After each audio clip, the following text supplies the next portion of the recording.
Olá, pessoas lindas e abençoadas, sejam todos bem-vindos. Eu sou Cris Cole, sou terapeuta comportamental, coach cristã internacional. Caso você precise de atendimento, envie um e-mail para relato.sobrevivente@hotmail.com ou pelo direct do Instagram, @ccriscole. E hoje vamos falar sobre um assunto muito importante. O conhecimento é importante, como eles agem, como que funciona o narcisista. Todos nós já sabemos que eles não têm empatia. Então tudo que eles demonstram, fingem, né? É tudo um fingimento. O inimigo finge ser anjo. Ele tem poder para fingir ser anjo. A pessoa finge ser uma pessoa linda e maravilhosa, mas lá dentro, o espírito que está lá dentro não tem nada de anjo. Tem sim de anjo caído, só se for. Eles não entram nas nossas vidas para trazer nada de bom e a gente precisa ter essa consciência. Então eu vou falar um pouquinho sobre isso hoje, como que o inimigo usa o narcisista, a mente, a vida do narcisista, porque o inimigo ele precisa de um corpo e uma mente para ele agir, porque ele é um espírito. E essas pessoas dominadas pelo ódio se permitem ser usadas por ele. Não é culpa do inimigo, não. É a pessoa que permite. Então, como eles vão agir? Preste atenção, vou dar alguns exemplos, mas antes disso eu quero falar com vocês. O inimigo, os narcisistas que se permitem ser usados pelo inimigo, a nossa luta não é na carne.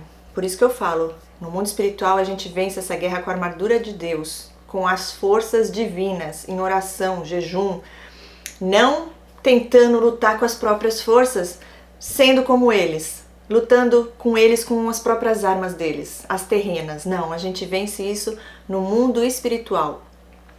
Por isso eu falo muito sobre isso aqui no canal, porque todas as respostas que eu encontrei foram lá, na parte espiritual, não foi na psicologia. Embora exista sim, um completa o outro, tá? Para fazer sentido, um completa o outro. Então eles não têm empatia, eles não querem o teu bem, o nosso bem. Eles querem ver nossa desgraça, eles se alegram com isso. Se você não tiver a sua mente cheia das coisas de Deus, se você não tiver sendo influenciado, influenciada, seguindo a palavra de Deus, eles vão vir e vão te influenciar. Porque você está ali vazio, sua mente. Você não sabe o que é que você está seguindo. Você, por exemplo, eu ia na igreja, o pastor falava, eu ouvia e eu recebia aquilo e aceitava como aquilo sendo verdade. Mas eu sei se aquilo é verdade mesmo ou não? Não, porque eu nem lia a palavra de Deus. Eu nem ia lá olhar para ver se aquilo fazia sentido, porque o inimigo, eu não estou falando que no caso, tá? Tem muitos pastores que são verdadeiros sim. Mas se você tem o conhecimento da verdade através de você mesmo, porque Deus, ele tá lá para todos. Então, ou você segue o que o outro aprendeu e te fala, ou você mesma vai buscar e aprende por você mesmo, porque Deus, ele fala com todos nós, é quem busca ele. Só que é muito cômodo pra gente, né? Trabalho, ter que ir lá estudar, e é onde o inimigo tira vantagem sobre nós, porque eles são super racionais, eles só têm essa parte, né, funcionando. Não existe o emocional, é o racional total. Então eles estudam, muitos deles conhecem a Bíblia, muito mais do que vários cristãos. E eles usam a palavra, muitas vezes sim, para nos enganar. Por quê? De novo, porque a gente não foi lá. Hoje eu aprendi, né? Hoje se eu vejo que alguém falou alguma coisa, já não testificou ali no espírito, eu já sinto, porque uma vez você tem a revelação, né? Sabe ter o discernimento do bem e do mal, você começa a prestar mais atenção. Você fala, peraí, isso aqui não testificou no meu espírito. Aí você vai a fundo. Fala com pessoas que você sabe que realmente tem o conhecimento da palavra e tem amor verdadeiro, que é realmente um cristão, uma cristã de verdade. Mas vai você mesmo falar direto com Deus e pede a confirmação. Porque se você não fizer isso, se você não estiver sendo influenciada por Deus, que é o nosso Criador, qualquer pessoa que vier e falar algo, você vai deixar com que aquilo vire verdade, que você acredite naquilo, sendo que muitas vezes pode ser uma grande mentira. Vamos dizer que a vida seja uma viagem de carro. Você tem duas opções. Ou você está ali lúcido, lúcida, dirigindo esse carro, decidindo para onde você vai, tomando suas decisões, tendo sua base, seus princípios e valores vindos do Senhor. ou você senta no banco de trás com os olhos vendados, sem saber nem para onde estão te levando. E é assim, gente. Ou você guia ou você é guiado. E se a tua mente não tá cheia das coisas de Deus, quando alguém vier falando algo que parece ser bom, mas não é, você vai acreditar. Você vai ouvir aquilo e aquela pessoa vai te influenciar. Eu vou dar 2 exemplos de coisas que aconteceram comigo. Uma delas, graças a Deus, não prosperou, e a outra, sim, o inimigo conseguiu me levar de volta ao vício, mas foi por pouco tempo, para honra e glória de Deus. Então, uma delas, eu tive amizade durante muito tempo. E o que eu vou falar aqui, gente, parece uma bobeira, tá? Mas pra mim não foi bobeira, eu vou explicar o porquê. E eu não tô aqui dizendo que quem tem ou faz isso tá errado. Foi pra mim. Deus fala com cada um de nós e cada um toma a sua própria decisão.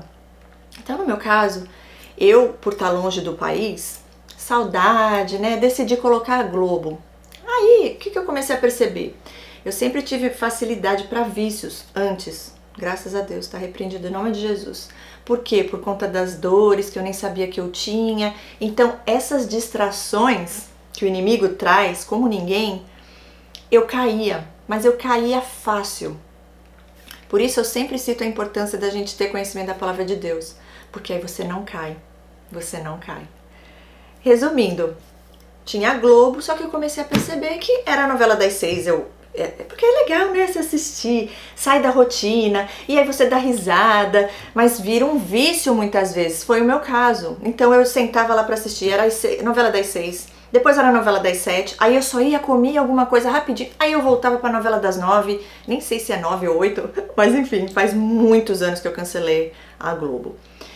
E depois ainda vinha, acho que era o Jô Soares na época, não sei o que era. Eu ia dormir 2 horas da manhã quase toda noite, então era das 6 da tarde até 2 da manhã, eu não tava nem mais dando atenção pra minha família. E eu comecei a pensar naquilo, falei, gente, só que eu não conseguia mais sair daquilo porque era vício já. Por isso que eu tô dizendo, não são todos, tem muita gente que vai, assiste a televisão normal, 1 horinha por dia, 2 horinhas por dia, que seja lá a novela que... Mas eu comecei a perceber que, primeiro, é gostoso, é legal, é divertido, relaxa, né? Mas o que que tá... Eu comecei a perceber o que que tem nas novelas. Principalmente nessas daí, né? Tem outras que passam novelas falando sobre Deus, que eu gosto. Eu não assisto, mas já ouvi falar e já vi no YouTube algumas cenas. Mas a maioria das coisas é só traição, é só coisas que não vão me influenciar pra nada de bom. E é tempo que tava tirando da minha família e também do meu propósito, o propósito de Deus para minha vida. Agora, eu não vou culpar, né, o inimigo por isso, mas eles vêm oferecendo tudo que eles têm ali para oferecer. Se você não tá firme, não sabe o propósito e não foca nele, as distrações vêm e você nem percebe, só que isso vai te influenciando. Tá entrando pelo teu olho, pelo teu ouvido, você vai começar a receber e vai começar a achar que aquilo é normal, e é assim que o inimigo vem. Então ele vem passando aquela coisa de que é tão inofensivo, isso não é nada, imagina, isso não vai te prejudicar, isso não é ruim. Não, então eles vão estar sempre trazendo diversão, é festa, só que nessas festas, nessas diversões, nessas viagens, baladas e tudo mais, o que que vem? Bebida, drogas, e eles amam, porque eles têm facilidade de parar, porque como eu falei, eles são totalmente voltados ao racional, eles têm vícios também, mas eles, se quiserem, eles têm mais facilidade do que nós, porque já envolve emoção, enfim. Essa amiga que eu tinha na época, eu contava tudo, achava que era minha melhor amiga, então eu contava tudo, e ela soube que eu cancelei, porque chegou uma hora que eu falei, não, chega, foi difícil, gente, foi difícil.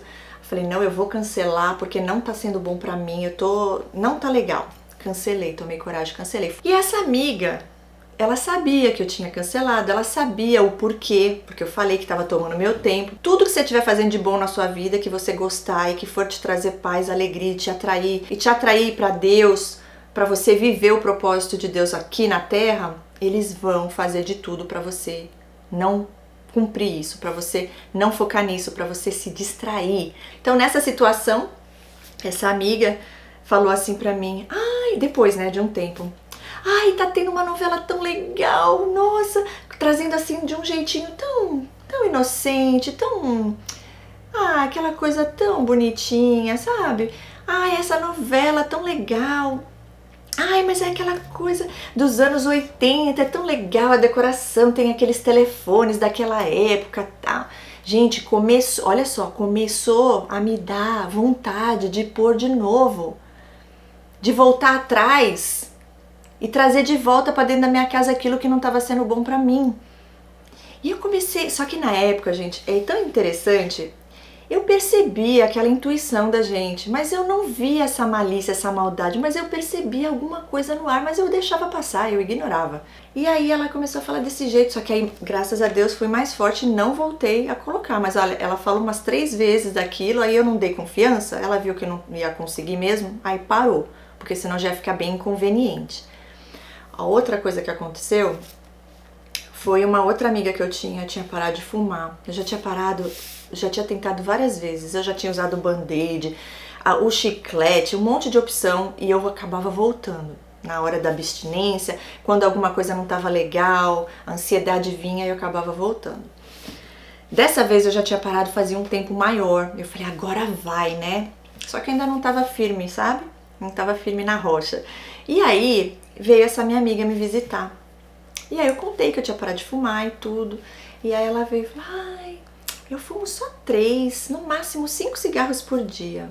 Tão pouco, nem faz mal. Aí eu comecei a pensar, ai gente, 5 cigarros por dia realmente isso não é nada, isso não prejudica a pessoa. Naquele dia eu voltei a fumar. Só que comigo 5 não funcionava. Ela conseguia, eu não. E aí o vício voltou mais forte, era um maço por dia. E mais difícil ainda ficou de eu conseguir depois parar de vez. Mas, é o que eu te falo, não foi ela, né? Eu fiz a escolha, por isso eu digo, o poder está em nossas mãos. Só que eles tentam infiltrar na nossa mente, fazer a gente acreditar que aquilo não é nada de tão ruim. Eles minimizam o problema. Eu já vi um caso de que o marido me contou, ele tentou parar de fumar, ela não fumava só de vez em quando, social, só para induzir a pessoa a querer, né? E ele falou que tinha parado. Ele estava 2 semanas sem fumar. E só que, lógico, você tem aquela abstinência. Eu não tive, pra honra e glória de Deus, porque foi Deus que me ajudou. Dessa vez eu não fiquei sofrendo e nunca mais, não tive nem vontade. Mas ele estava naquela fase difícil, tal, 2 semanas sem fumar. Ela falou, não, você tá muito estressado, você tá muito mal, vamos comprar cigarro. Fez ele ir lá no lugar e comprar cigarro. E ele falando pra mim, Cris, eu não entendi nada, como é que pode? A minha mulher, sabendo que eu parei, porque que é o normal, gente. Ir lá e falar, calma, isso é normal, você vai ficar assim uns dias. Dá força, motivar, né? Estimular ele a continuar firme. Poxa, 2 semanas isso já é uma vitória. Não, você tá muito estressado, melhor você voltar a fumar. Foi lá e fez ele voltar a fumar. Fez, eu digo, né? Você já tem o vício, tá ali na luta. Em vez da pessoa vir te fortalecer, aí ela já te ajuda a ir lá e fazer. Só que parecendo que é algo bom. Não é bom pra você, ficar muito estressado. Melhor você fumar, não é o momento certo ainda. E novamente eu digo, o poder estava na mão de quem? Dele. E também no meu. Mas eles vêm na onde tem ali a dor, onde você tá num momento frágil. Aí eles vêm oferecendo aquilo parecendo que não é ruim. Agora, se você tá firme na palavra de Deus, sabe que aquilo não vai te fazer bem, você sabe o propósito de Deus na sua vida, você não vai perder seu tempo com coisas que não vão... Tudo que tá fora desse propósito, você elimina. Agora, o que tá no foco, no propósito de Deus pra sua vida, você foca naquilo. Não se distrai mais, não deixa mais o inimigo vir e te distrair. A tua mente já tá cheia de Deus. Aí o inimigo não consegue entrar com nada, porque ele vai até tentar. Mas você já tá ali preenchido, preenchida, você já conhece a verdade que te libertou, e aí você não cai mais. Então, se você não estiver sendo influenciado, influenciada por Deus, você vai ser influenciado, influenciada por todos ao seu redor. Então, busque através de você. Você tem essa capacidade. Por isso o inimigo tenta, fazer com que a gente acredite que a gente não tem conhecimento, que a gente não tem capacidade, que a gente não consegue fazer nada na vida. porque aí tira nossas forças e aí eles têm poder sobre nós, porque eles parecem ter muito conhecimento e eles até têm, porque eles focam naquilo.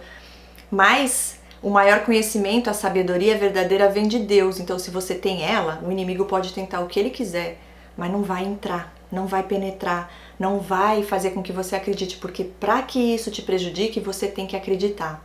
Então, não dê ouvidos às mentiras do inimigo. Busque você diretamente de Deus, não do outro. Não se acomode. É a sua vida que está em jogo. E busque cada vez mais conhecer a Deus, conhecer a si mesmo, e assim você conhecerá também o propósito de Deus para a sua vida. E aí você vai seguir sempre no foco naquilo, porque eles vêm. Pode perceber, gente, todos os narcisistas que eu convivi, é tudo alegria, é festa, eles adoram uma viagem, é barzinho, é fun, é diversão, curtição, tudo coisas terrenas, materiais, que dão prazer à carne. Nada do que eles trazem é espiritual e coisas que vêm de Deus, valores, princípios, que são coisas eternas. Pode perceber. E porque a gente ainda está, porque é uma luta, né, entre o espírito e a carne. Mas enquanto a gente ainda está mais vivendo da carne do que do espírito, a gente cai facilmente na influência do inimigo. Ele te quer distraído, distraída, para impedir que você encontre e viva o propósito de Deus na sua vida. E você é o único que pode dar esse poder a eles, ok? Então decida. Ele te quer numa cama, ele te quer no chão, então levanta. Ele te quer sofrendo, depressivo, depressiva, então não permita. Vá para Deus, pede ajuda. Deus não deixa seus filhos enganados, Deus não deixa seus filhos sofrendo quando você pede refúgio nele. Você vai ver e é rápido, é rápido. Chama, clama, Senhor, me ajuda, Pai. Eu tô sofrendo. Tira essas coisas da minha cabeça. Pense sobre Deus, encha a sua mente, a sua vida das coisas de Deus. Toda vez que vier um narcisista na sua mente, ou qualquer sentimento tóxico que eles acabam deixando na gente depois, vai e entrega para Deus, busque em Deus. Toda vez que vier um narcisista, muda, troca o teu pensamento para algo positivo. Se vier tristeza, troque por alegria. Você tem esse poder. Só você tem esse poder sobre a sua vida. Não é o narcisista que tem. E não dê esse gostinho a eles. Você é mais forte do que eles, porque é Deus que habita dentro de você. Você é filho e filha do Pai, Deus Todo-Poderoso, Criador dos céus e da terra. Você tem noção do que é isso? Então, levanta e anda e busque o teu propósito, o propósito de Deus para a sua vida, autoconhecimento, se fortaleça e aí nada mais vai te tocar. Tá bom, gente? Eu deixo essa mensagem aqui, eu espero ter ajudado. Se você também tem algo a compartilhar aqui falando dessas distrações que eles trazem, é diversão, é viagem, porque, gente, isso é gostoso, traz alívio para nossas vidas, mas traz outras coisas que parecem ser boas, mas que não são. E que isso, imagina uma pessoa, eu passei anos da minha vida fumando, eu passei anos da minha vida sem saber o que era da minha vida, e sempre nessas ilusões, colocando um band-aid na ferida. Enquanto você não cuidar da ferida, ela vai continuar lá e você vai ficar tentando cobrir ela com algo para aliviar, mas ela vai continuar, ela não vai ser curada, ela só é curada quando você vai, para a fonte da vida e quando você realmente olha para dentro de você e se conhece, sabe a tua identidade. E aí pode vir quem for, tentar o que for e vai se dar mal. Aí quem vai ficar lá no chão são eles, de ver que não conseguiram te derrubar. Beijos a todos no coração, fiquem com Deus. E a gente se vê em breve no próximo vídeo. Deixa seu like se gostou, compartilhe com as pessoas que você crê que vai abençoar. Se inscrevam aqui se ainda não forem inscritos, ative o sininho, que assim, nos próximos vídeos, o YouTube irá te comunicar. Fiquem com Deus e até o próximo vídeo. Tchau, tchau!